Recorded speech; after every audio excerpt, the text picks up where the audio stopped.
তৃতীয় বিয়ের গুঞ্জন চলছে চিত্রনায়ক শাকিব খানের। বিয়েকে কেন্দ্র করে শাকিবের বাড়িতে ঢোকা নিষেধ চিত্রনায়িকা অপু বিশ্বাস ও শবনম বুবলি। বিষয়টির সত্যতা যাচাইয়ে সম্প্রতি বুবলির সঙ্গে যোগাযোগ করা হলে এ বিষয়ে কথা বলেছেন অভিনেত্রী। সংবাদ মাধ্যমে বুবলি বলেন, আমি নিউজটি দেখেছি, সেখানে শাকিবের পরিবারের নাম প্রকাশে অনিচ্ছুক এক সদস্য বলেছেন, আমি নিজের সিনেমা প্রচারে শাকিবের নাম ব্যবহার করি, যা মোটেও সত্য নয়। আমার সিনেমার প্রচারণায় গণমাধ্যম কর্মীরা আছেন, সিনেমার টিম আর আমার দর্শকরাও আছেন।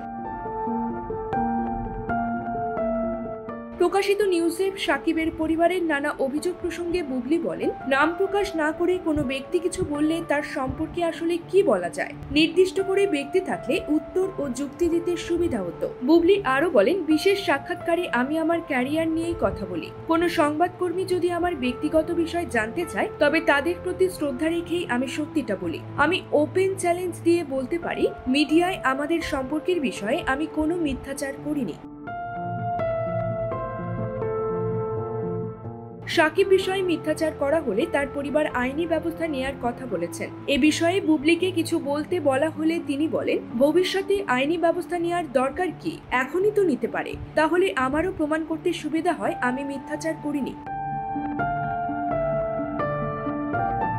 শাকিবের তৃতীয় বিয়ে প্রসঙ্গ উঠলে বুবলি বলেন, এ বিষয়ে আমার কিছু বলার নেই। তৃতীয় বিয়ের কথা এত বছর শুনছি যে কিছুদিন পর সন্তান সে জাদু, এই প্রশ্ন শুনে বলবে নো কমেন্ট। নিউজ ডেস্ক, সংবাদ পরিক্রমা।